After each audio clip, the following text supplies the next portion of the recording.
Saya akan bahas masalah cesi. Karena begini teman-teman sekalian, masalah cesi itu masalah yang cukup rumit, apalagi dalam kondisi yang sangat terpuruk saat ini ekonomi Indonesia.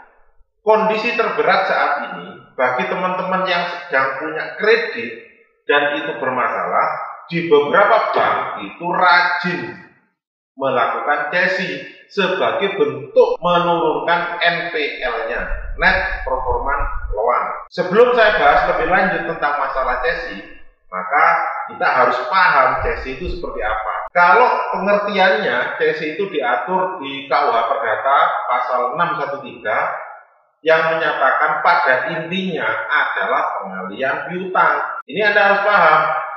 Anda yang berhutang berarti bank atau kreditur itulah yang berpiutang. Jadi di sini pengalian piutang dari bank kepada seseorang, boleh orang, boleh badan hukum. Sehingga ketika hutang Anda sudah dialihkan kepada pihak lain, maka hutang Anda lunas di bank itu. Tinggal Anda berhutang kepada yang menerima cesi. Dari pengertian tadi berarti ada 3 pihak. Yang pertama yaitu pihak yang melakukan cesi atau disebut sebagai sedan itu tulisannya. Kemudian yang kedua, hutang Anda tadi dialihkan kepada kreditur baru. Nah, kreditur baru itu disebut sebagai cesionaris.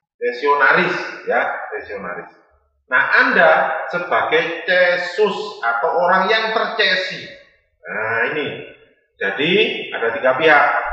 Nah, ini sudah lazim dalam dunia perutang-utangan saat ini. Yang jadi masalah adalah di sini terjadi 2 hal yang bertolak belakang.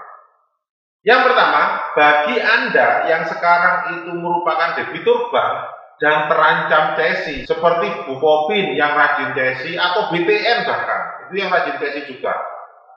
Nah, hutang Anda yang tadinya misalkan 500 juta ke bank, oleh cesionaris tadi hanya dibeli mungkin sekitar separuhnya, bahkan ada yang hanya sepertiga, as-is gitu bahasanya, atau dengan perkaranya. Kalau Anda punya utang 1 miliar, maka bank itu akan melakukan cesi paling 50%, bahkan 30% itu pernah terjadi. Jadi kalau Anda utang 1 miliar, hutangnya bisa dilunasi, dibeli oleh cesi tadi, cukup 300 juta. Paham ya? Tetapi cesionaris itu akan tetap menagih Anda 1 miliar meskipun dia hanya beli hutang Anda 300 juta. Di sini ada 2 hal.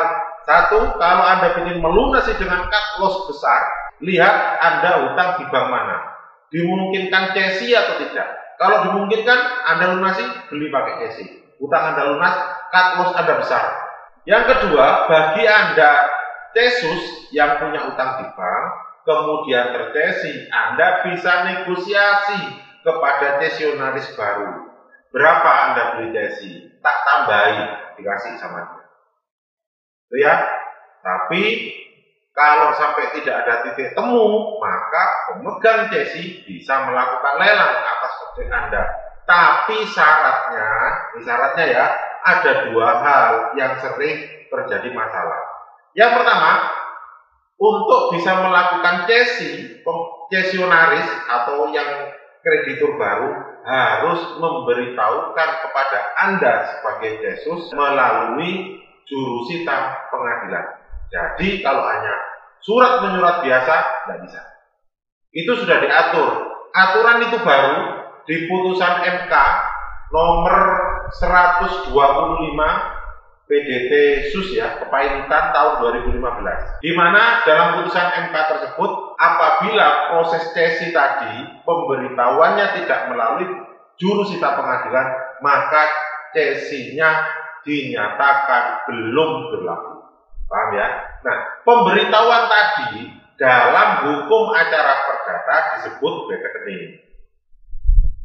Paham ya? Jadi harus diberitahukan oleh jurusita pengadilan.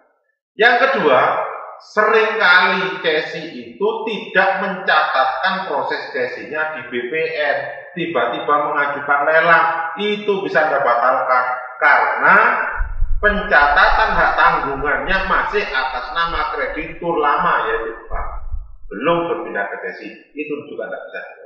Bagi Anda yang sekarang bermasalah dengan kredit bank, terancam dengan CSI, silakan bisa inbox, bisa messenger, atau bisa DM di medsos kami.